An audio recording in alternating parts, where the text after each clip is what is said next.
This Extreme Festival action is proudly brought to you by G&H Transport and Motor Mart Clarkstor. We're at Zwartkops for the final round of the Extreme Festival, and our final two categories we need to cover are Extreme Supercars and the Motor Mart Volkswagen Challenge. In the Extreme Supercars, it's a big field that have come out to play, with a couple of cars that haven't really been here all season, all of a sudden coming to get themselves sorted out and be part and parcel of this final event. Great to see Scribanti's Porsche back in the running. They have worked frantically since leaving PE to get that car all sorted and back on track. He'll be a man to watch out for at the front end. But Aranjis is back, and he's back in the Aston. That's the car to beat today, and they're all trying to do that. First of all, though, we got all the kids and everybody here at Zwartkops out on track to meet their favorite drivers and get some selfies with some of their favorite cars. Great innovation to have, get people up close and personal with those cars. And the supercars now lining up. It is the Aston Martin on pole. Alongside him, Tata Carrello in the McLaren. The two Lamborghinis lined up behind. One is Jonathan Dutoy. He stepped across from the Italian stallion into the bull for this one, just so he can finish up the season. Ricky Giannacara in the third of the Lambos, looking to dive on the inside of Anton Cronier in the Subaru. Subaru shuts the door and does not allow that G&H car through. How much horsepower is going around Zwartkops Raceway at the moment? You can see Aranjis. I think it's the first time we've seen that Aston Martin be in second place. He's been better there out front. I think it's only a matter of time there. Tata Carrello out front got the whole shot in the McLaren South Africa car. It's a brilliant start there. We go on board now with Ricky Giannacara.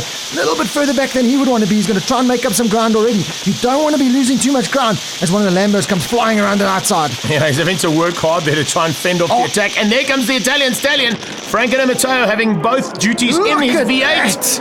Oh, what a move there from Charles. He came from Joburg up the inside in Pretoria and now takes the lead. Yeah, and got past as they went through Witbank. So he eventually gets the front. It looks like Tata Carrello's going to try and fend off or try and get back there. But unfortunately, that V12's got a little bit more power than the V8 behind him. And I'm not sure if the McLaren's going to have the top end to stay with that big V12 Aston Martin. He is going to have a bit of a fight on his hands, though. Simon Murray is all over his back and looking to come through there in the first of the Lamborghinis.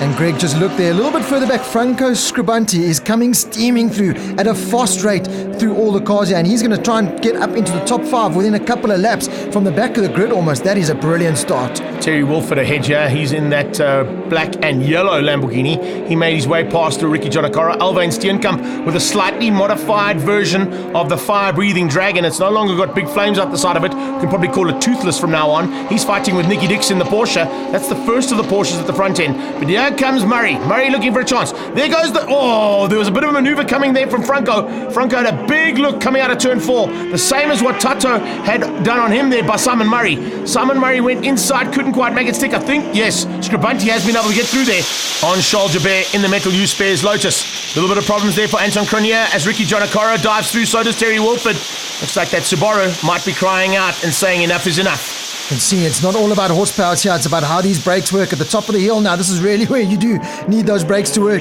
Just tame that 3,000 horsepower under the bonnet of some of these cars. Good little battles going all the way through the field there. There is the problems now for Cornier, and there is the KTM Crossbow coming through. It's a brilliant car to see there, and that is of course Dion Duplessis. But out front, starting to really start punch up here. Here comes that man. Scribanti is now up into a top 3 contention from the back of the grid. Drive of the day so far.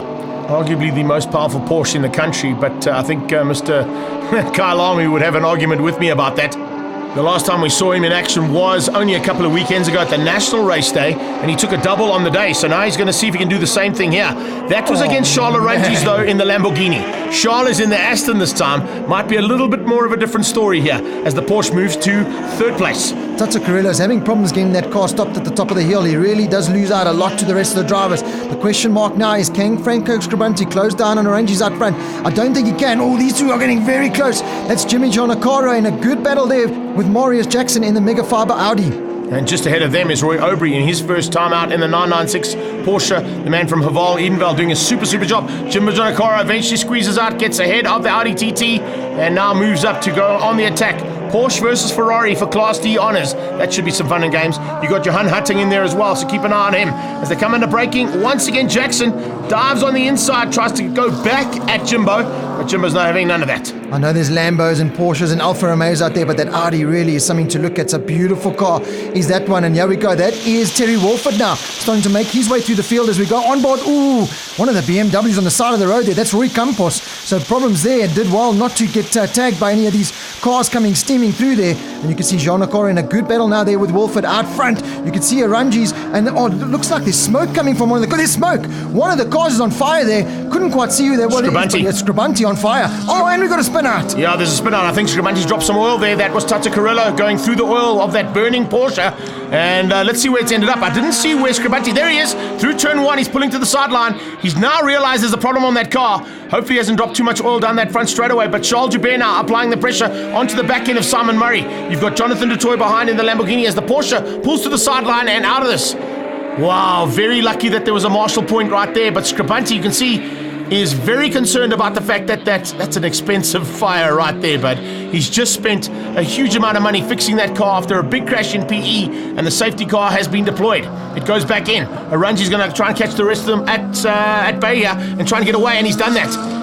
The only one who went with him was Simon Murray. Everybody else was caught napping. Joubert in third place.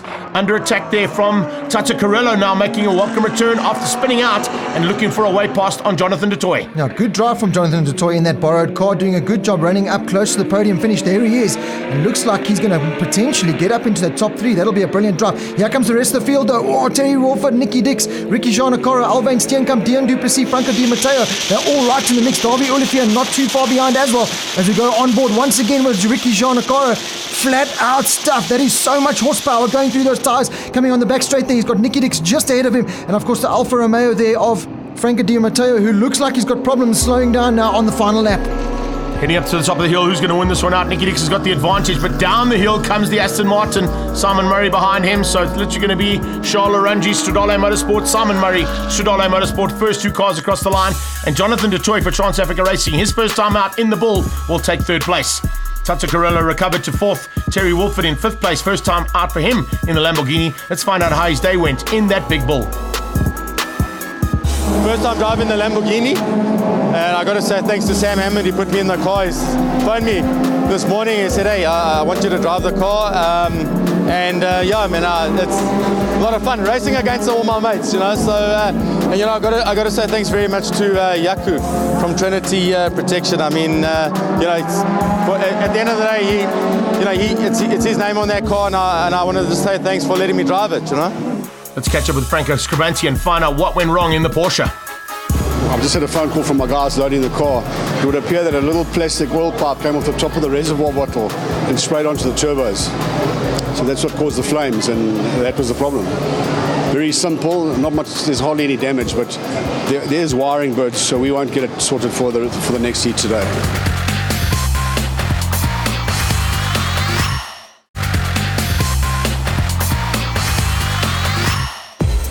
Welcome back to the arena of motorsport, Zwartkops International Raceway. The kids are out, the moms and dads are out. It's the final time of the season. We're going to see all these cars go to battle in the GNH Transport Extreme Supercars. Race number 2 now. A couple of cars not going to be making it out onto the grid, but there are a couple still to have some fun. Charles Arungi has wrapped up the championship. Class A is still up for grabs, and so is Class B. Let's see who's going to take Class B honours here as we come into the final race of the season with the Arungis on pole position, leading them to the line. There we go, it's the rolling start as always. And then it's flat out horsepower city for all these drivers. Get through turn 1 and 2, all safe and sound. You see some of the Beamers starting to make their way through. Good start there, right up with the Lambos. In the mix there, Arungi does get the whole shot this time. He didn't get in race 1. Oh, we got a spin out. That's Joubert. Joubert already, turn number 2, unfortunately out. Some cars having to take avoiding action. But he was right in the mix for that podium in race 1, and that is race 2 over. The Metal U Spares Lotus just getting it all wrong here. Let's have a look and see from Ricky Jean Nakora's point of view. He was the car that had to take the evasive action and go out into the kiddie litter. Not where you want to be putting a Lamborghini, but fortunately he got back on track. Let's watch and see how his progress is. And can he get back up into a potential top 3 for Class A? Cannot believe how stable that car of Charles Arungi's is under hard braking at the top of the hill there. It's really where he does make up all his time. Car 100. That's a good start now from Zwartkops. Oh, we got a spinner. Oh, his teammate. It is his teammate for the weekend. Unfortunately, spinning out there. Tata Carrillo in the McLaren South Africa car. Yellow flag is out. Safety car, I think, will maybe come out. They'll have to line up and get a restart. As there we go, Tata comes into the pit lane. Yeah, I think something's broken on the car there for Tata. It was a broken diff for Rui Campos. And another broken Subaru there for Anton Cronier. What a nightmare for him. Looked like it was all going well. Oranji's going to set the pace now as that Pretoria Noord Toyota pulls into pit lane. He has dropped the hammer. I don't think Simon Murray saw him coming this time. No, he is. Murray's right there, and so is the toy. The two of them trying to stay with that Aston Martin. Behind them, it's Campos.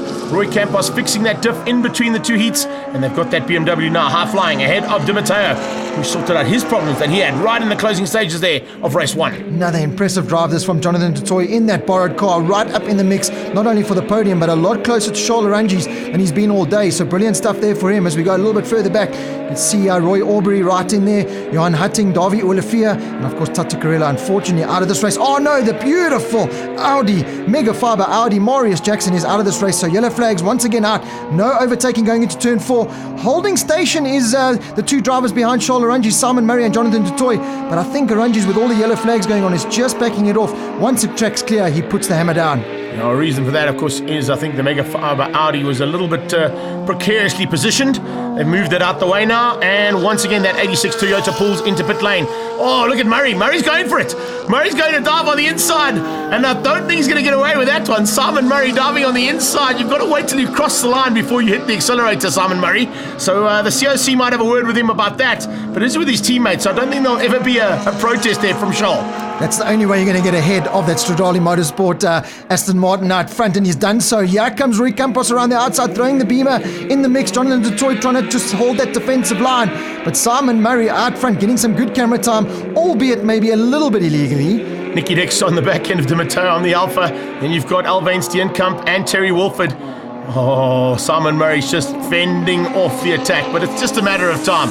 Any second now, watch for the additional pace. Here it comes. A little bit extra squirt up the hill. Is he good enough on the brakes? Oh, he's exceptional on the brakes. And dives through to take the lead again. Gets ahead of his teammate. The two Stradale boys going 1 and 2 here in race number 2. Charles Oranges again just using the braking power, not only the horsepower on that car, but it is the braking stability at the top of the hill at turn number 5, really where that car shines. Rui Campos gave a good go at it, but here we go. Simon Murray goes very defensive because here comes Jonathan du Toit, but it will be Oranges, Murray and du Toit across the line for your top 3. Brilliant drive from Rui Campos there in 4th place. Di Matteo looks like he's going to come across the line in the Alfa Romeo to hold down 5th place. Oh, great drive there from Franco. He just turns it all around, taking Class A honours there and 5th place overall on track. Class B honours goes to Nicky Dix. He finishes up in 6th place ahead of Alvain Steenkamp, and a super run there from Ricky Jonakara to recover to 8th. Let's catch up with Jimbo Jonakara from G&H Transport after a great season. We're very happy what we've done and have achieved this year. And we're going to carry on next year. We will keep on sponsoring, and we hope that we get better. And although the old man has slowed down a little bit, I have to do something to get going. And then I want to just say thanks to everybody here, all my G&H team. The guys have really worked hard, pushed hard, got blamed for all things, and they all here and supporting us.